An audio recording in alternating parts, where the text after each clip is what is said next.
Hello or welcome to Frank's Talk Show. Today's trending news is that BYD, China's major EV manufacturer, released its financial report. Its report shows that BYD has already outperformed Tesla, BBA, and BMW, and it has already occupied 60%, even more, EV market share in China. And it is looking forward that China will become the next country of vehicles within this century.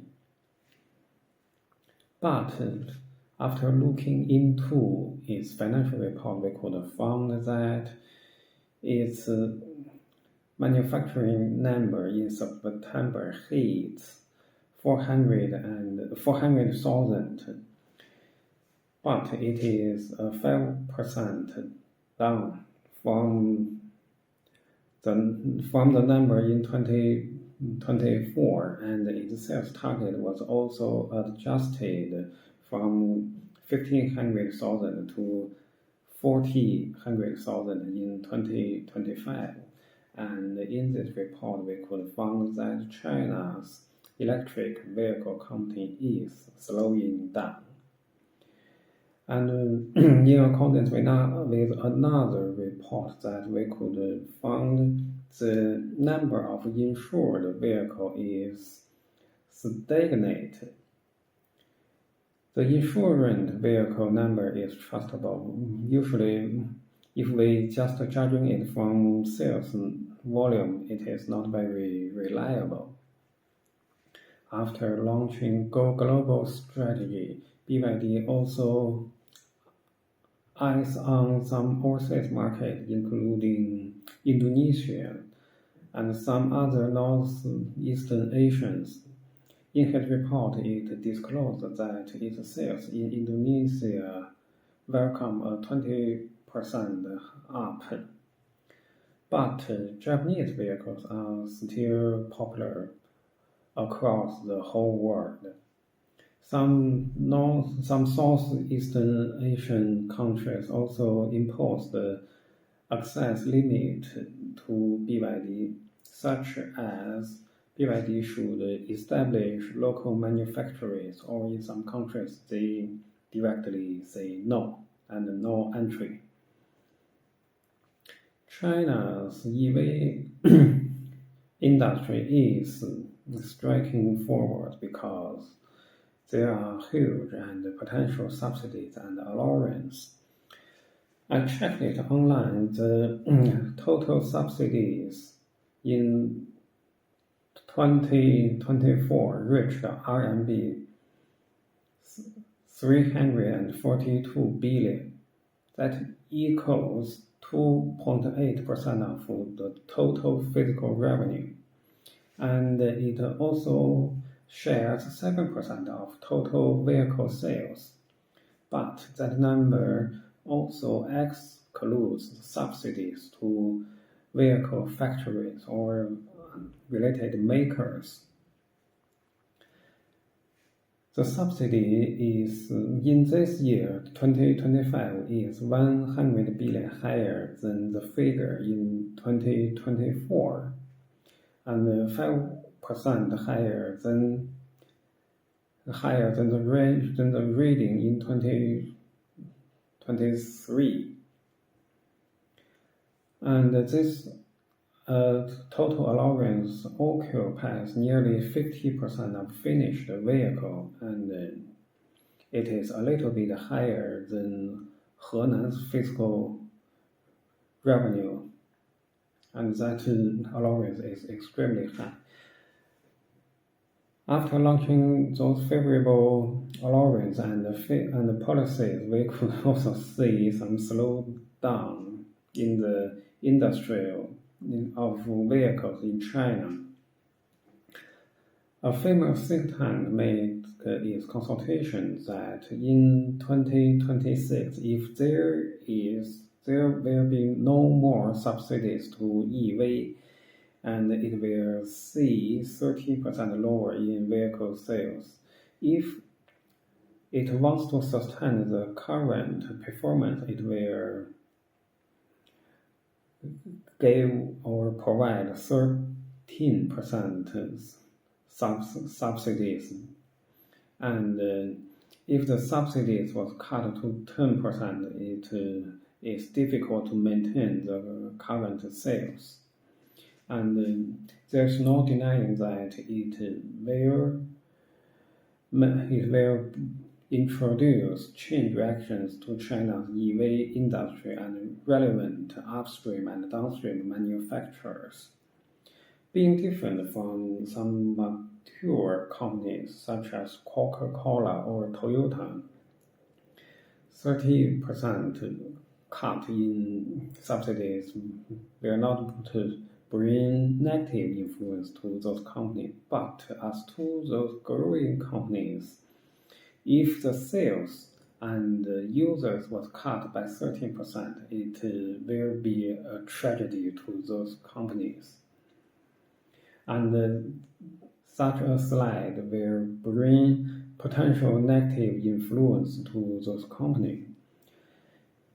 In other words, China's vehicle companies is struggling to transfer themselves from growing companies to mature corporations, but it is a long way to go.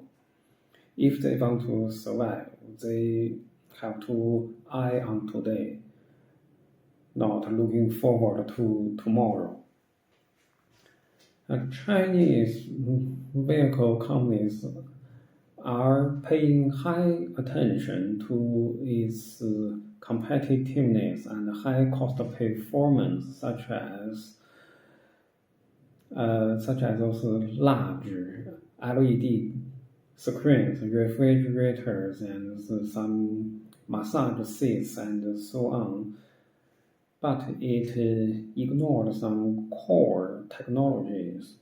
The average price is going downward in recent years. We could see that, and the tendency of those electric vehicles is that their price is 150,000 yuan per car, and cars with similar prices will be quite popular.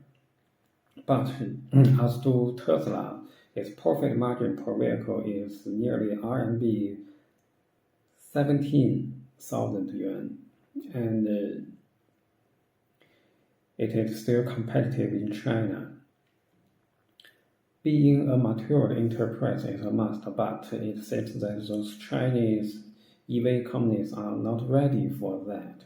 When it comes to BYD, it remains people of low-end company or cab drivers, and even some bullying clients and spontaneous combustion.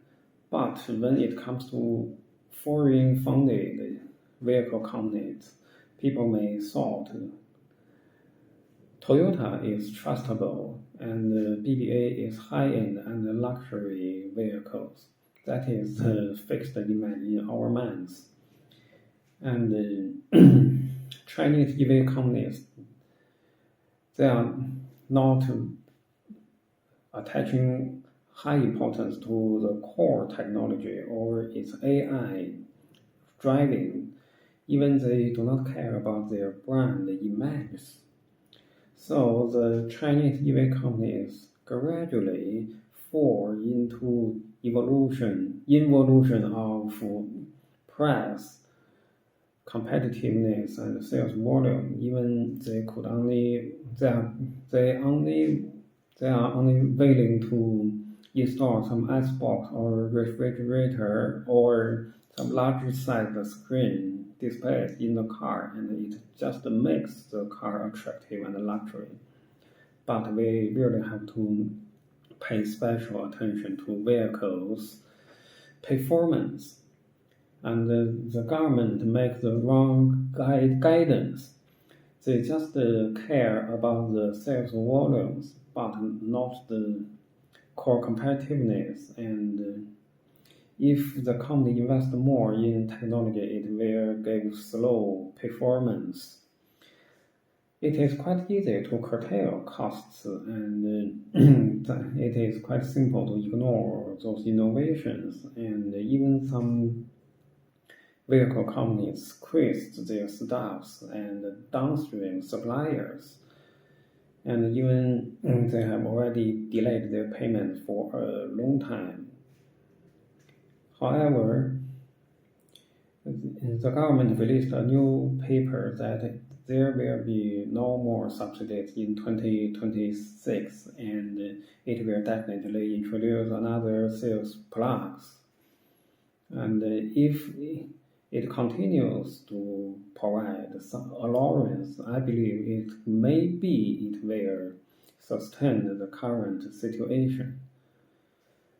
Finally, I believe that Chinese customers will not benefit from those policies or allowance.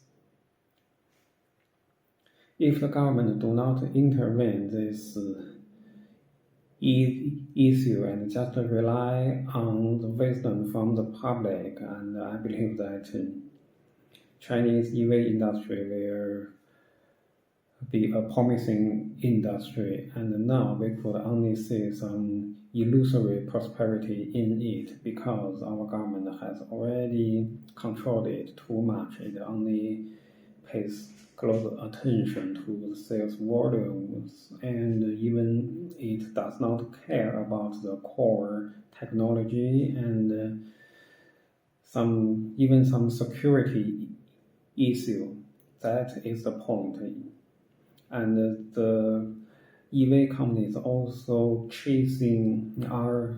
are also chasing some profits and while ignoring some core issues. That is the point.